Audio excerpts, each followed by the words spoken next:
సాయి శివాని భక్తి పాటలు. సాయి శివాని భక్తి పాటలు. Please like, share, comment, subscribe to my channel. ఓం శ్రీ మహాగణాధిపతయే నమః. ఓం శ్రీ గురుభ్యో నమః. ఓం శ్రీ మాత్రే నమః. దేవి భాగవతంలో ఈరోజు ఆంతరజ్యోతిష్ చక్రం గురించి తెలుసుకుందాం.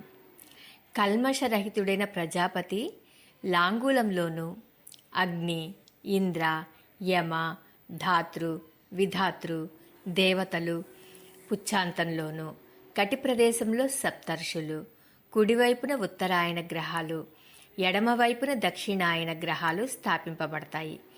కుండలాభోగానికి ఇరువైపులా సమసంఖ్యలో అవయవాలు, గ్రహాలు భావింపబడతాయి. అజవీధిని పృష్ఠభాగంలో, ఆకాశాన్ని ఉదర భాగంలో, పునర్వసు, పుష్య నక్షత్రాలను కుడి ఎడమ తొడలలో, ఆర్ద్రాశ్లేషలను కుడి ఎడమ పాదాలలో, అభిజిత్తు ఉత్తరాషాఢాలను కుడి ఎడమ ముకుటుపుటాలలో, శృతి జలభాలను కుడి ఎడమ కన్నులలో, ధనిష్ట మూలా నక్షత్రాలను కుడి ఎడమ చెవులలో, మఘ మొదలైన 8 దక్షిణాయన నక్షత్రాలను ప్రాతిలోమ్యంగా వామపార్శ్వ భాగంలోనూ, మృగశీర్షాతులైన 8 ఉత్తరాయణ నక్షత్రాలను ప్రాతిలోమ్యంగా దక్షిణ పార్శ్వ భాగంలోనూ, శత తారా జ్యేష్ఠ నక్షత్రాలను కుడి ఎడమ భుజాలలోనూ, అగస్తిని పై దవడలోనూ, యముడిని కింది దవడలోనూ, అంగారకుడిని ముఖభాగంలోనూ, శనిని గుదభాగంలోనూ, బృహస్పతిని మూపులోనూ, అర్కుడిని వక్షస్థలంలోనూ, నారాయణుడిని హృదయంలోనూ, చంద్రుడిని మనస్సులోనూ, అశ్వినులను స్తనాలలోనూ, ఉశనసుణ్ణి నాభిలోనూ, బుధుడిని ప్రాణాపానాలలోనూ, రాహుకేతువులను కంఠంలోనూ, తక్కిన తారాగణాలను రోమకూపాలలోనూ ప్రతిష్ఠించుకోవాలి. ఈ విధంగా శరీరం విష్ణుమయం అవుతుంది, సర్వదేవమయం అవుతుంది. ప్రతిరోజు సంధ్యా సమయంలో ఇలా ప్రతిష్ఠించుకుని మౌనంగా కన్నులు మూసుకుని ధ్యాన తత్పరుడు అవ్వాలి. నమో జ్యోతిర్లోకాయ కాలాయ నిమిషాం పతయే మహాపురుషాయాభిధీమహి అనే మంత్రాన్ని జపించాలి. ఇలా ముప్పొద్దులా చేసేవారికి గ్రహ, నక్షత్ర, తారా సంబంధమైన దోషాలు, అధిదైవికమైన పాపాలు నశిస్తాయి. తత్కాల సంభవాలైన పీడలు కూడా తొలగుతాయి. నారద మహర్షి, సూర్యమండలానికి 5 యోజనాల క్రిందుగా రాహుమండలం ఉంటుంది. అది ఒక నక్షత్రంలాగా సంచరిస్తూ ఉంటుంది. సూర్య చంద్ర గ్రహణాలకు ఈ రాహువే కారణం. అతడు సింహికాసూతుడు. విష్ణుమూర్తి అనుగ్రహంతో అమరత్వాన్ని, కేటత్వాన్ని పొందాడు. సూర్యుణ్ణి ఆచ్ఛాదించేటప్పుడు రవిబింబం కన్నా 1000 రెట్లు విస్తరిస్తాడు. చంద్రుణ్ణి కబలించేటప్పుడు 13 సహస్రంగా విస్తరిస్తాడు. పూర్ణిమ నాడే ఇతడికి చంద్రుడితో వైరం. సూర్యచంద్రులకి దూరంగా ఉండి కబలిస్తూ ఉంటాడు. అప్పుడు విష్ణుమూర్తి తన చక్రాన్ని ప్రయోగిస్తాడు.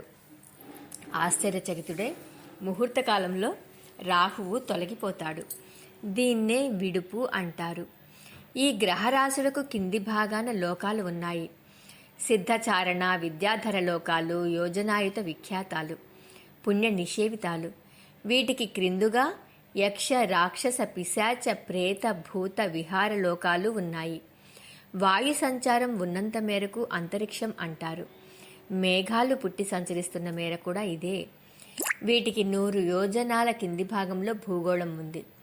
సువర్ణ, సేన, సారస, హంసాది పక్షి నివహం భూమి మీద జన్మించి పైకి ఎగురుతున్నాయి. తక్కిన జీవరాశి భూమి మీద పుట్టి భూమి మీదనే నివసిస్తోంది.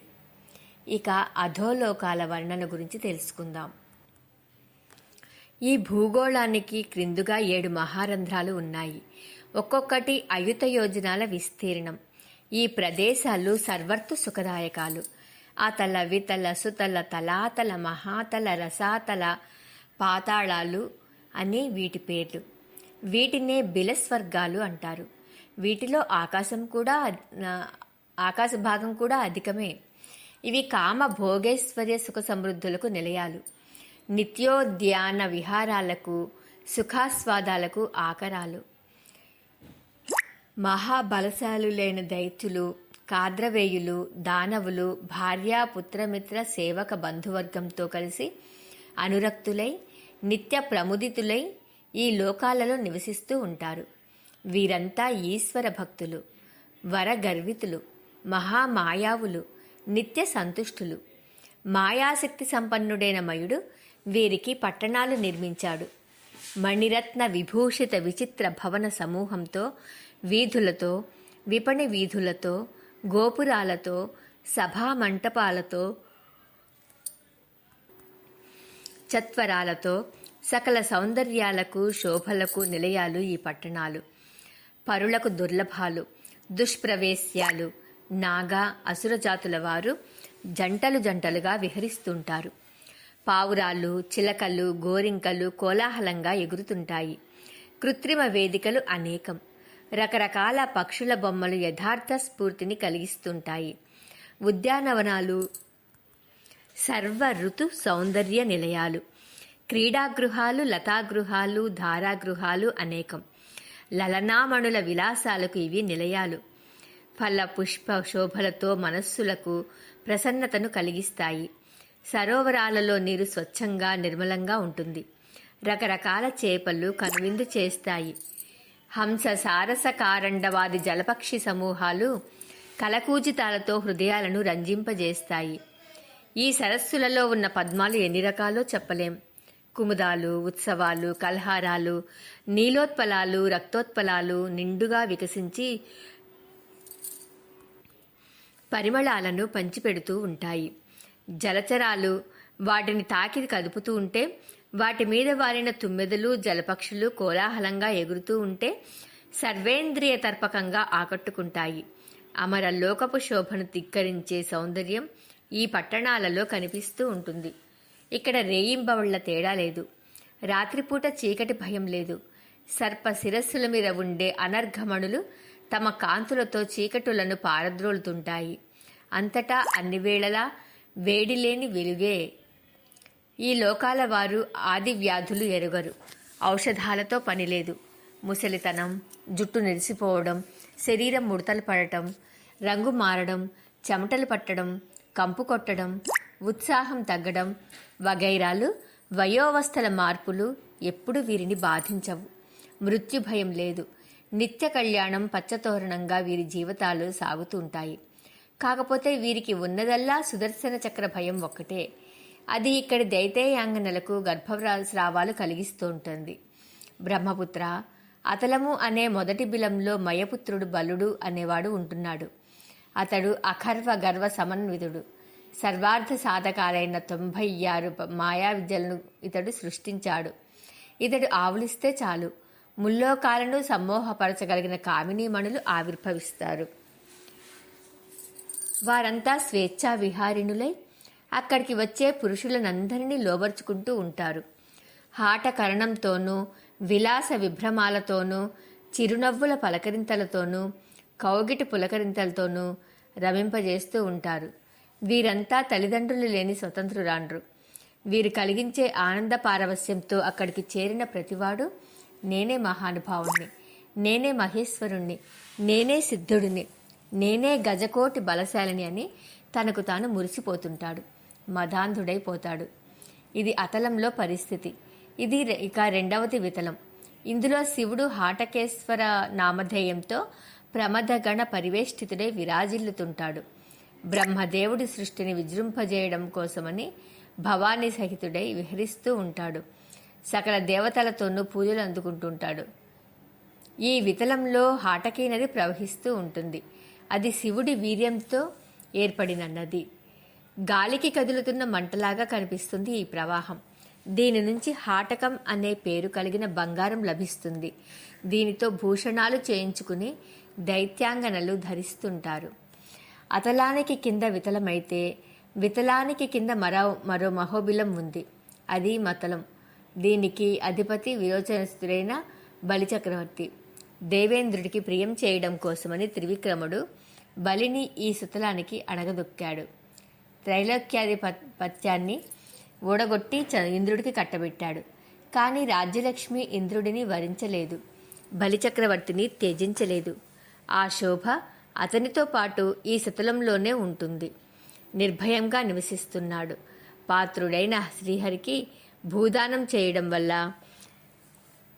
లభించిన ఫలంగా దీన్ని మహాత్ములు వర్ణిస్తున్నారు. కానీ నారద, ఇది సమంజసం కాదు. సాక్షాత్తు వాసుదేవుడు సకల పురుషార్థ ప్రదాయకుడు అయిన శ్రీహరికి భూదానం చేస్తే ఈ లభించే ఫలం ఇదేనా, ఇంతేనా?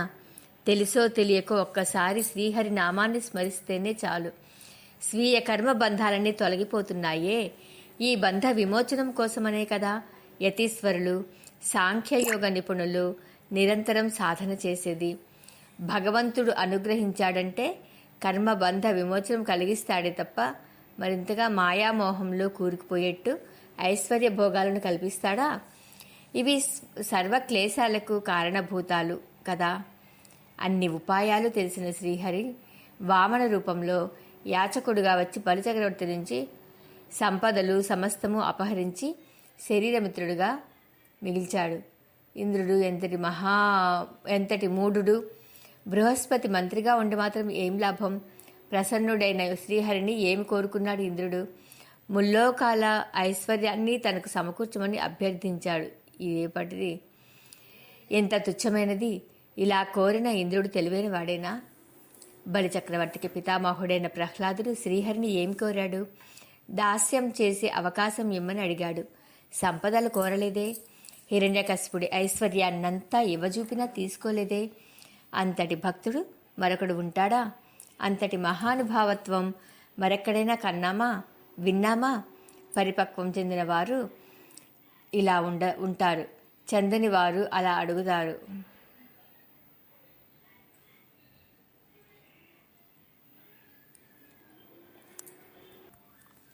ఇటువంటి అభిప్రాయాలు, ఆలోచనలు ఉన్నాయి కనుకనే బలిచక్రవర్తి సుతలంలో అందరి పూజలు అందుకుంటున్నాడు. శ్రీహరి స్వయంగా అతడి గుమ్మానికి కావలి కాస్తున్నాడు. రావణాసురుడు తన దిగ్విజయ యాత్రలో భాగంగా సుతలానికి వస్తే అక్కడ ద్వారపాలకుడుగా ఉన్న శ్రీహరి తన భక్తుడైన బలిని రక్షించుకోవడం కోసమని తన కాలి బొటన వేలితో ఆ సర్వలోక రావణుడిని 1000 యోజనాల దూరం తరిమేశాడు. నారద, ఇటువంటి వ్యక్తిత్వం కలిగిన బలిచక్రవర్తి సర్వ సుఖాలు అనుభవింపజేస్తూ సుతల రాజ్యాన్ని పరిపాలిస్తున్నాడు. ఇది దేవదేవుడి అనుగ్రహ విశేషం. ఈ సుతలానికి క్రిందుగా తలాతలమనే మహాబలం ఉంది. దీనికి అధిపతి సాక్షాత్తు మయుడు అనే దానవేంద్రుడు. త్రిపురాసుర సంహారం చేసిన శివుడు ఇతడిని అనుగ్రహించి ఈ రాజ్యాన్ని అప్పగించాడు. మాయావులు అందరికీ ఇతడే గురువు. సకల మాయా విశారదుడు, సర్వరాక్షస పూజితుడు. దీనికి ఇంకా కింద మహాతలం ఉంది. ఇది నిరంతరం క్రోధ వివసులైన కార్ద్రవేయ సర్పజాతులకు నిలయం. అనేక శిరస్సులు కలిగిన మహాసర్పనాయకులు ఎందరో ఉన్నారు. కుహుక, తక్షక, సుషేణ, కాళియాదులందరూ ఇక్కడి వారే. గరుత్మయంతుడికి భయపడే భార్యాపుత్రులతో ఈ మహాతలంలో తలదాచుకుంటున్నారు. నానా క్రీడా విశారదులై ప్రమత్తులై విహరిస్తున్నారు. ఇంకా కింద ఉన్నది రసాతలమనే మహాబిలం.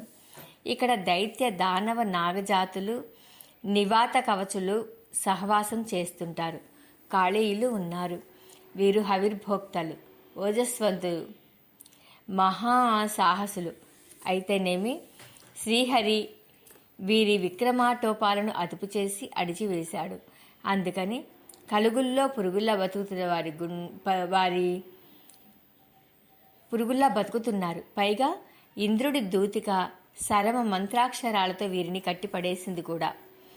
ఇక పాతాళం అవంతుడు గురించి రేపటి రోజున తెలుసుకుందాం.